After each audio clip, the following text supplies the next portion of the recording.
Okay. Bismillahirrahmanirrahim. Assalamu alaikum students.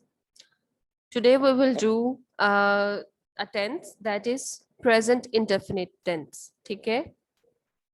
आज हमने जो काम करना है, this is the translation, and today we will do present indefinite tense. You have done it in the previous classes and you know about what is the present indefinite tense. It is used to tell the habitual actions or the routine actions. ठीक है? Present indefinite tense हम use कब करते हैं? Usually जो हमारी habitual actions होती हैं, routine actions होते हैं, उनको express करने के लिए हम present indefinite tense use करते हैं. और इसके साथ साथ it is used to tell the universal truth.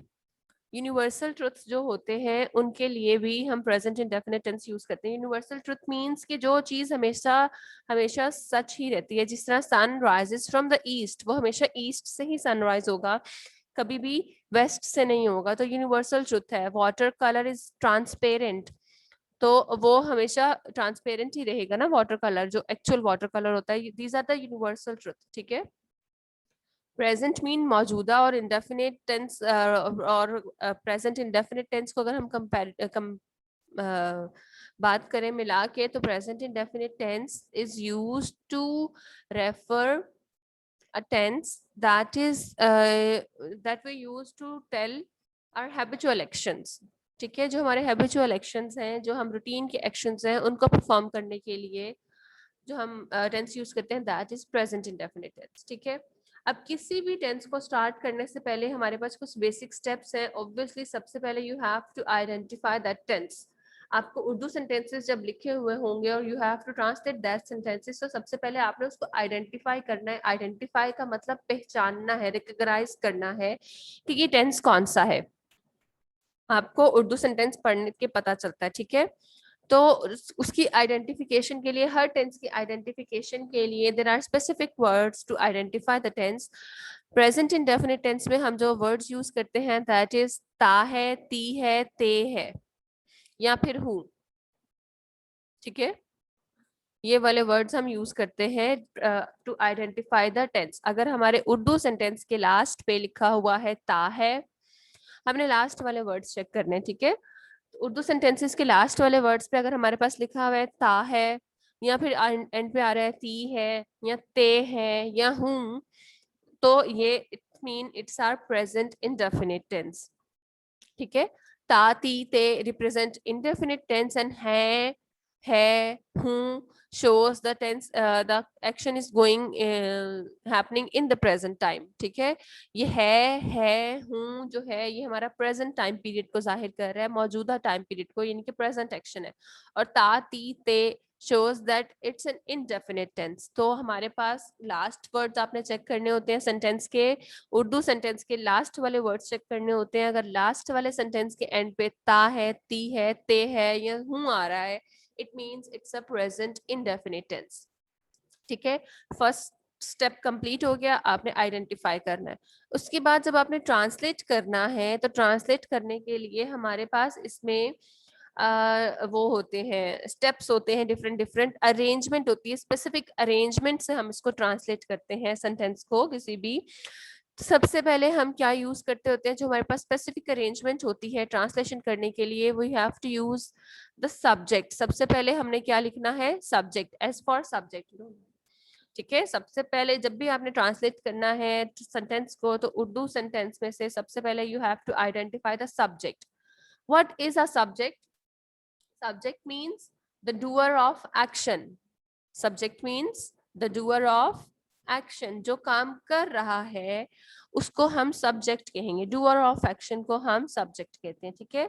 आपने आइडेंटिफाई किया सबसे पहले सब्जेक्ट को, और सबसे पहले ट्रांसलेशन में जो अरेंजमेंट है उसमें सबसे पहले हमने सब्जेक्ट लिखना है. जिस तरह से हम बिरयानी अगर बना रहे हैं, let's suppose if you are cooking a biryani, तो उसमें स्टेप बाय स्टेप काम करेंगे ना. डायरेक्ट लास्ट वाला स्टेप तो नहीं फर्स्ट पे हम कर लेंगे.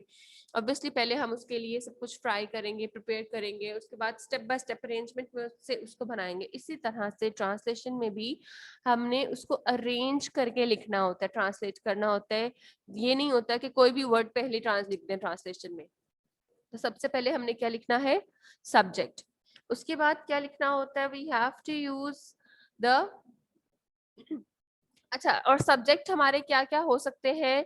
ही, she, it, any name, any singular, I, we, they, you और प्लूरल्स, ये सब हमारे पास क्या है?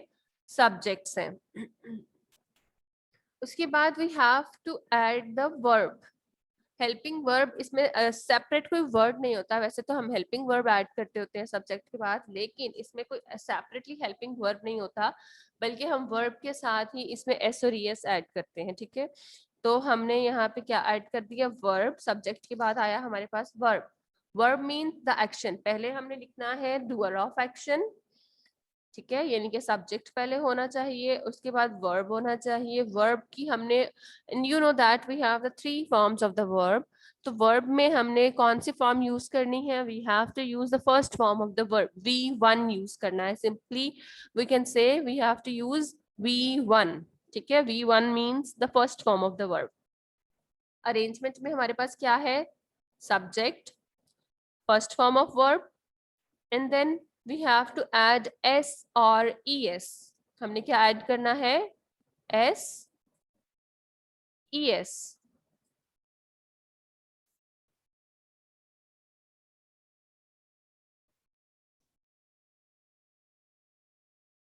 ओके, ये नहीं राइट हो रहा, just leave it. we have to add s और es। अच्छा, अब यहाँ पे कंडीशन है कि हमने s और es सबके साथ राइट डाउन नहीं करना। वर्ब सारे सेंटेंसेस में हमने एस ई एस ऐड नहीं करना, हमने सिर्फ उन सेंटेंसेस में एस और ई एस ऐड करना है जो के, look at this, write down the subjects which are going to use S और ई एस, जो कि हमारे 5 फिंगर टिप्स पर आते हैं। ठीक है, हमने इन सब्जेक्ट्स के साथ एस सी एस ऐड करना है। You can see a picture of a hand on your screen. तो ये जो 5 सब्जेक्ट्स हमारी फिंगर्स पे आ रहे हैं, that is he, she, it, name and singular. कौन कौन से हैं? He, she, it, any name और एनी सिंगुलर नाउन। अगर हमारा सब्जेक्ट इन वर्ड से स्टार्ट हो रहा है तब हमने वर्ब के साथ एस और एस ऐड करना है, otherwise there is no need to add verb S और एस। लाइक लेट्स सपोज हमारा सेंटेंस स्टार्ट हो रहा है ही से, तो ही ईट नहीं आएगा बल्कि ही ईट्स आएगा, because we have to add the S with the verb. ठीक है, ठीक है। इसी तरह से अगर हमारा सेंटेंस शुरू हो रहा है शी से, सब्जेक्ट है शी, तो हम शी प्ले नहीं लिखेंगे, शी प्लेज लिखेंगे। क्यों एस ऐड करेंगे प्लेज में? Because the subject is she. तो कौन कौन से ऐसे 5 सब्जेक्ट्स हैं जिनके साथ हम एस और एस ऐड करते हैं? They are he, she, it, name और singular. Repeat it with me. he, she, it, name or singular nouns. We have to add s or es according to the subject. अगर हमारे पास कोई name है जैसे अली, आयशा और any other thing, तो उसके साथ भी हम एस और एस ऐड करेंगे। और कोई भी सिंगुलर नाउन है, not a plural one, singular noun, ठीक है, तो उसके साथ भी हम एस और एस ऐड करेंगे। ये चीजें आपको अच्छी तरह से लर्न होनी चाहिए कि किन किन के साथ हमने एस और एस ऐड करना है।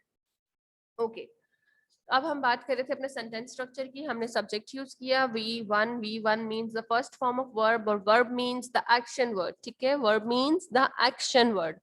आपने उसमें से सेंटेंस में से देखना है कि एक्शन क्या हो रहा है, काम क्या हो रहा है, आपने वो लिखना है। ठीक है, और उसके साथ एस सी एस ऐड करना है अकॉर्डिंग टू द सब्जेक्ट। अगर हमारे साथ 5 सब्जेक्ट ये वाले, इनमें से 5 में से कोई है सब्जेक्ट, तो हम एस सी और एस ऐड करेंगे। अगर हमारे पास सेंटेंस शुरू हो रहा है वी से, WEV, या आवर या योर्स, तब हम एस और एस ऐड नहीं करेंगे। जैसे your, you, sorry you, you play, you plays नहीं आएगा क्योंकि सब्जेक्ट हमारा यू था, वो इन 5 वर्ड्स में से नहीं है।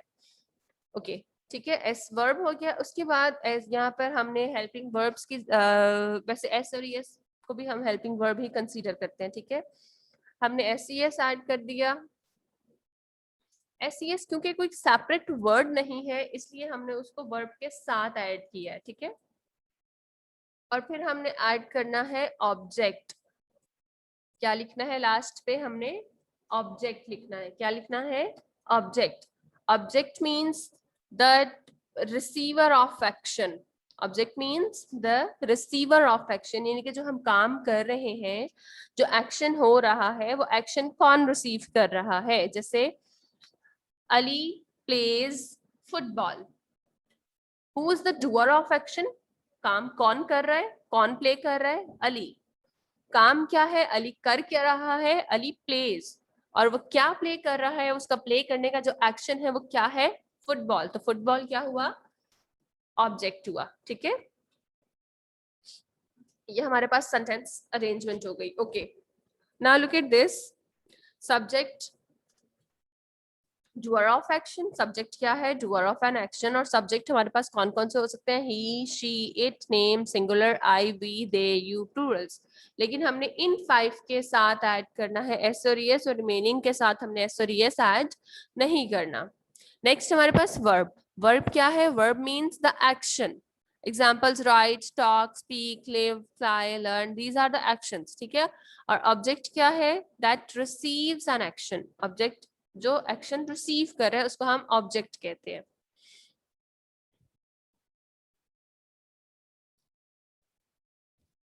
ओके, अब आपने जब ट्रांसलेशन करनी है तो उसमें सबसे पहले you know that there are 3 kinds of the translation, affirmative, negative और इंट्रोगेटिव। सबसे पहले अगर हम एफर्मेटिव की बात करें, affirmative means the positive sentence. ठीक है, नेगेटिव मींस के सेंटेंस हमारा नेगेटिव में है, यानी कि उसमें नॉट का वर्ड ऐड हुआ है। और interrogative means you are asking a question. तो if we are talking about affirmative यानी कि पॉजिटिव सेंटेंस की बात करें, तो हमारे पास जब सब्जेक्ट है ही, शी, इट, नेम, सिंगुलर, तो हमने वर्ब की फर्स्ट फॉर्म के साथ क्या ऐड करना है, एस सी एस ऐड करना है। और अगर हमारे पास subjects I, we, they, you, plurals हैं, तो हमने खाली वर्ब की फर्स्ट फॉर्म यूज करनी है, कोई एस सी एस यूज नहीं करना। क्लियर हो गया। नेगेटिव जब आप कर रहे हैं सेंटेंस को, जब नेगेटिव फॉर्म में लिख रहे हैं, negative means not, negative means not, यानी कि सेंटेंस में हमारे पास नॉट का वर्ड है, नहीं का वर्ड है। उर्दू में नहीं का और इंग्लिश में नॉट का वर्ड यूज हो रहा है। ठीक है, तो that sentence is called negative sentence. जैसे मैं खाना नहीं खाती हूँ, तो नहीं का वर्ड यूज हुआ है, इट्स अ नेगेटिव सेंटेंस। या I do not eat food, तो नॉट का वर्ड यूज हुआ है, it means a negative one. ठीक है, अब नेगेटिव में हमारे पास हेल्पिंग वर्ब्स 2 यूज होते हैं। प्रेजेंट इंडेफिनिट में there are 2 helping verbs for the negative sentence, that is does not and do not. कौन कौन से हेल्पिंग वर्ब्स हैं, does not and do not, which are does not and do not. You have to add does not or do not in your tense according to the subject. अब क्योंकि there are 2 words, so obviously there is a confusion कि आपने does use करना है या do use करना है। not तो add होगा ही होगा क्योंकि negative sentence है, लेकिन डू यूज करना है कि डज यूज करना है। तो इसके लिए एक सिंपल सी बात है कि वही सारे 5 सब्जेक्ट्स जिनके साथ हमने एस सी एस ऐड किया है, उन्हीं सारे 5 सब्जेक्ट्स के साथ हमने डज यूज करना है। ठीक है, कौन कौन से हैं वो, ही, शी, इट, नेम, सिंगुलर, इनके साथ हमने क्या यूज करना है, डज नॉट। और जिनके साथ कुछ ऐड नहीं कर रहे एफर्मेटिव में, उनके साथ हमने क्या यूज करना है, डू नॉट। और वो कौन कौन से सब्जेक्ट्स हैं, आई, वी, दे, यू, प्लूरल्स। इसको बार बार इसकी प्रैक्टिस करेंगे, जितनी आप इसकी प्रैक्टिस करेंगे, इसको लिखेंगे, इसको रिपीट करेंगे, तब आपको लर्न होगा। अदरवाइज इसमें आपको लर्न नहीं होगा और आप कंफ्यूज रहोगे और मिस्टेक करोगे। ठीक हो गया, नेगेटिव में हमने डू और नॉट और डज नॉट ऐड करना है। डज 5 सब्जेक्ट्स के साथ यूज होगा, ही, शी, इट, नेम और सिंगुलर, और बाकी सबके साथ क्या यूज होगा, डू नॉट। अच्छा, अब ये डू नॉट और डज नॉट हमने ऐड कहाँ पे करना है, इनकी जगह कहाँ पर है, इनकी जगह यहाँ वर्ब से पहले है। ठीक है, नेगेटिव सेंटेंस बनाने जब हम बना रहे हैं तो सब्जेक्ट के बाद और before the verb, after the subject और before the verb. She does not play, ठीक है, दोनों सब्जेक्ट और वर्ब के सेंटर में डू और डज हमने ऐड करना है, कहीं किसी भी जगह पे नहीं कर देना, स्पेसिफिक प्लेस पे हमने उसको ऐड करना है। And how to make a negative one, negative बनाने के लिए, sorry, interrogative, how to make an interrogative sentence. तो इंट्रोगेटिव सेंटेंस बनाने के लिए हमने क्या करना होता है, just add the helping verb, just place the helping verb at the beginning of the sentence. हमने डू और डज को जस्ट सेंटेंस के स्टार्ट में लिख देना है, यानी कि सब्जेक्ट से भी पहले लिख देना है। पहले तो हमने नेगेटिव और इंट्रोगेटिव में सब्जेक्ट के बाद यूज करते हैं, लेकिन इंट्रोगेटिव के लिए हम सब्जेक्ट से पहले ही यूज कर देंगे। Does she play cricket. One more thing to remember कि जब हमने नेगेटिव एक सेंटेंस बनाया है जिसमें हमारे पास एस यूज हो रहा है एफर्मेटिव में, और लेकिन जब उसी सेंटेंस का नेगेटिव और इंट्रोगेटिव बनाएंगे तो नेगेटिव और इंट्रोगेटिव में तो डज यूज करने हैं ना, नेगेटिव और इंट्रोगेटिव में हमने एस रिपीट नहीं करने, एस सिर्फ एफर्मेटिव में यूज करने हैं। जिनमें यूज हो रहे हैं उनमें भी सिर्फ एफर्मेटिव में ही करने हैं, नेगेटिव इंट्रोगेटिव में रिपीट नहीं करने, और जिनमें नहीं यूज हो रहे हैं ऑब्वियसली इनके तो नेगेटिव और इंट्रोगेटिव में रिपीट भी नहीं हो रहे। ठीक है, okay, we put the helping verbs do and does in the beginning of the sentence and ends it with a question mark.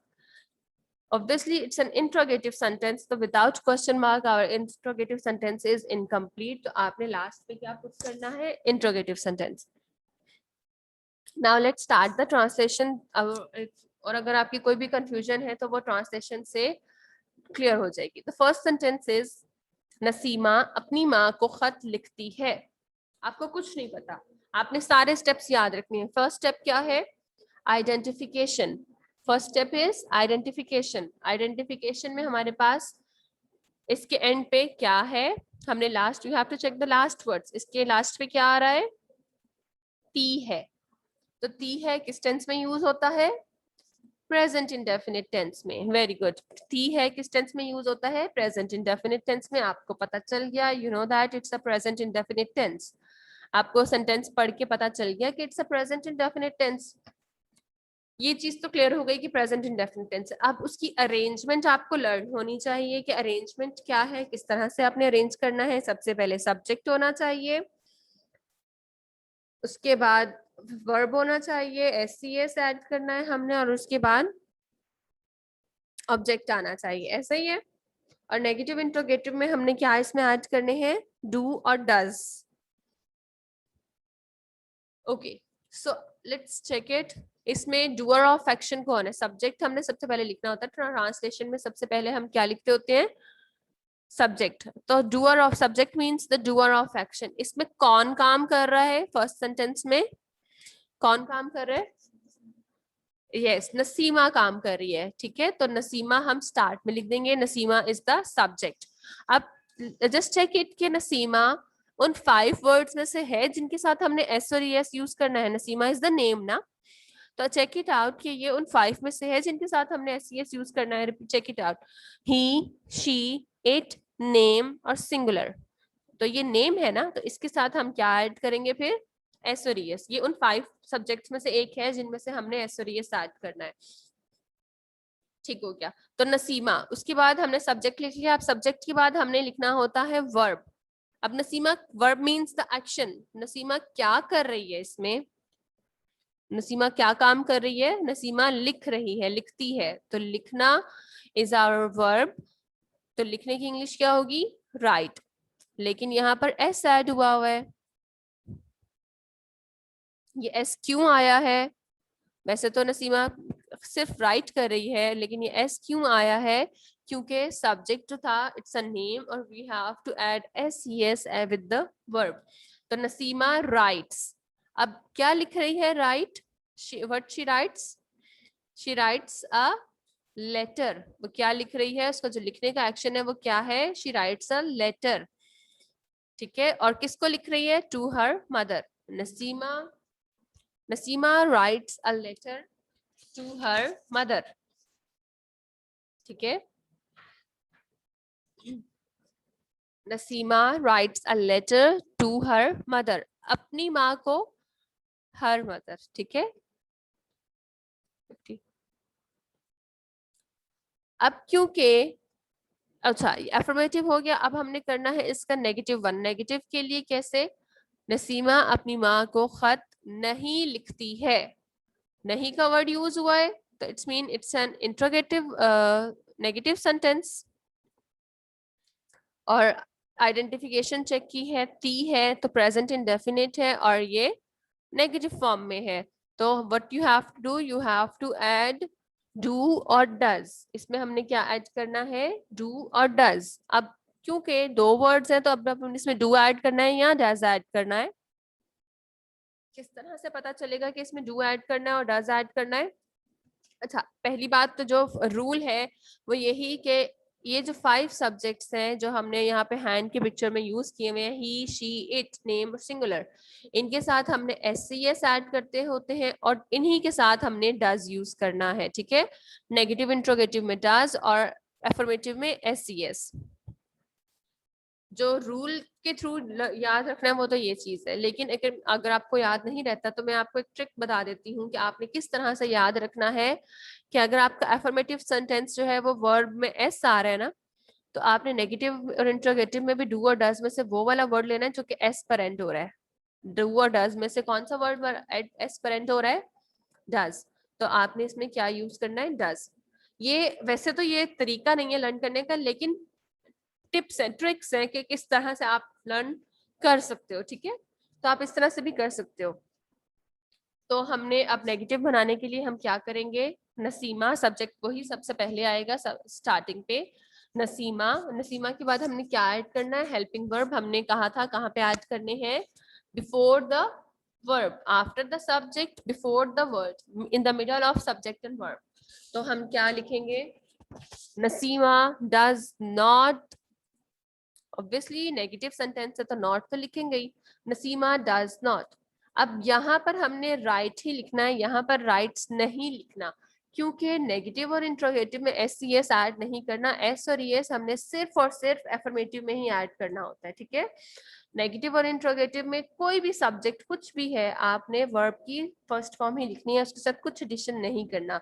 Naseema does not, not is showing the negative sentence. Nasima does not write a letter to her mother.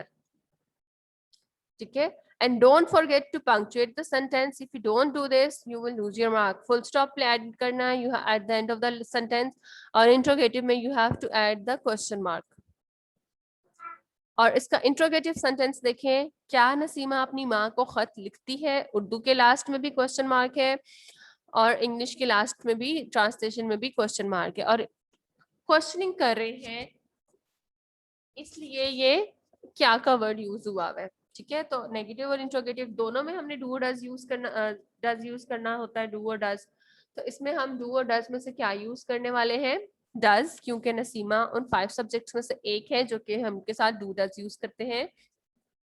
और arrangement क्या है इसकी, हमने helping verb को start में ले आना है, डज को हमने सब्जेक्ट से भी पहले लिख देना है, और क्योंकि डज अब first letter of the sentence है तो D will be capital, don't write it with the smaller letter. ठीक है, डी तो कैपिटल आएगा ही आएगा क्योंकि it's a first letter of the sentence. Does Naseema, अब यहाँ पे नसीमा क्यों कैपिटल है, इसको तो सेकंड लेटर है तो ये स्मॉल में होना चाहिए, लेकिन ये नसीमा हमने कैपिटल में इसलिए लिखा है क्योंकि इट्स अ नेम, तो नेम जब भी कहीं पे भी आता है तो you have to write it with the capital letter. Does Naseema, और बाकी सारी अरेंजमेंट हमारी वही है, does helping verb, Naseema is the subject, then verb and then object. Does Naseema write a letter to her mother and place a full stop. Next we will do on tomorrow.